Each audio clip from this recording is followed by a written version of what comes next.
everybody. Okay, so I don't know about y'all, but I am a senior. I'm getting ready to graduate next semester, and it's very exciting. I'm going to be done with all my classes, no more finals, no more homework. I will have a degree, hopefully a job, and I'm going to be done with school. And that is really, really exciting. But it's also bringing up a lot of anxiety, anticipation, some big questions like, where am I going to live next year? How am I going to afford rent? Do I need to get roommates? How do I even go about picking out an apartment? Is my job going to pay enough for me to live off of? Do I need car insurance? How am I going to pay for it? What about my cell phone bill? What about heating, plumbing? Do I need to hire a plumber? Do I need a credit card? Oh, student loans? What do I do with those? How do I pay them back? Do I have to pay them back? And the big question, what if something goes wrong? So, before we dive headfirst into topics of finance and all the anxiety that comes along with that, I want to share this verse, Philippians 4, 6 through 7.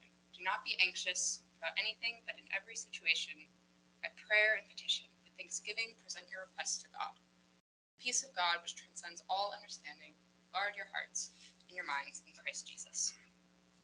So, my topic is financial literacy. Finance can be really scary. It can be intimidating and overwhelming, from bills to credit cards to student loans. There's a lot to get lost in.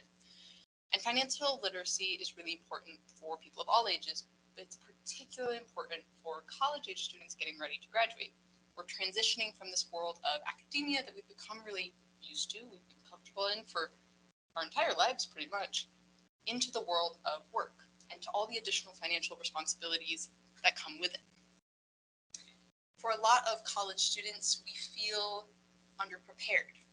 There isn't perhaps the resources or the educational time spent on finance and the logistics around it if you're not a finance or business major. You might find it challenging to navigate some of these things, and it feels really intimidating because they're coming so quickly. So as we're thinking about next year, there might be some anxiety, there might be some hesitancy, some fear. I want to put those aside for a moment, because we don't need to be afraid of finance. It's important and it requires work, but it's not an area for anxiety. So, for my project, I wanted to create resources for students to be able to use as they're transitioning from academia into the world of work. Some of these resources were outside resources to direct them to, some internal information I gathered through interviews with professors, professionals in the finance world, including our own Student Financial Services Office, and through talking with other students about their experiences with finance. I put these resources together to lead a small workshop, a seminar style based around discussion and a short lecture, and I took a survey to assess students' knowledge of finance before and after the topics were covered. So my audience for this project is all of you, specifically college-age students preparing for graduation. People in their early to mid-20s, transitioning from the world we've become comfortable and familiar with, the rhythm of academia, into the world of work. Communication is so very important as we are tackling transitional spaces.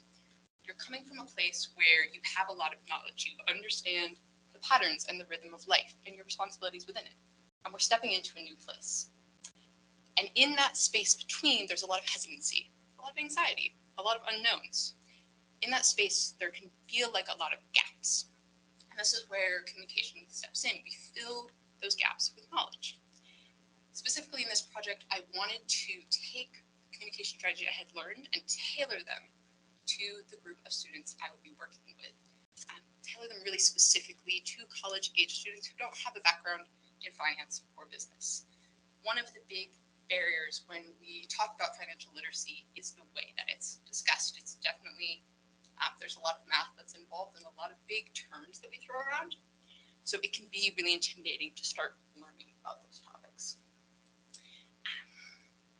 So as I proceeded with my project, I started with some interviews and I selected 5 areas that I really wanted to focus in on. These are what I decided on. Budgeting, pretty important. It's kind of the basis of anything you'll do with finance once you graduate or even while you're in college. Credit cards, credit scores, everything to do with credits, student loans, Figured that might be important to throw in there. Renting, and my personal favorite, an emergency fund.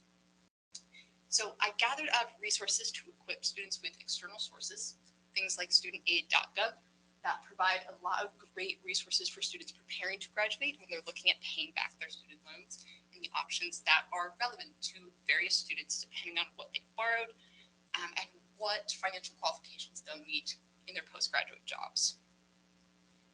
I also prepared these internal slides covering all 5 of those topics that I just listed, focusing specifically on some of the costs related to renting. This slide is looking at some of the upfront costs, so things like first and last month's rent, and then the types of expenses we want to break down in budgeting. So I worked with our seminar participants to look at expenses that are recurring, things like insurance and rent payments, and one-off expenses, things that we might group into a spending budget or might need to save up for as a larger purchase.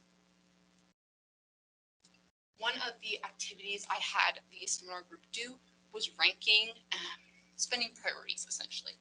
So when you're budgeting, one of the first things that you need to do is establish what can be cut and what can't. So for me, I break these down into 3 categories. First is the essentials, the things you can't live without. No matter what, we have to make the budget work for category 1. Category 2 are these super important things like your student loans. If you cut them, there are consequences, but your survival doesn't depend on them. Category 3 are all the extra things, the things we want to have in our budget. Your Netflix subscription, Starbucks coffee, a little bit of spend cash. So we went through as a group in the seminar class and we ranked different budgeting categories to 1, 2, and 3. And it was interesting to see the variety that students did. A lot of them were consistent. Rent usually was number 1.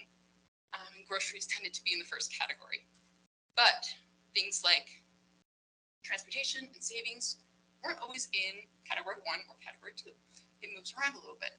So this exercise was really useful in establishing a baseline for your own biases and predispositions when you're spending and when you're budgeting your money. These are some student comments from the survey. Overall, people found the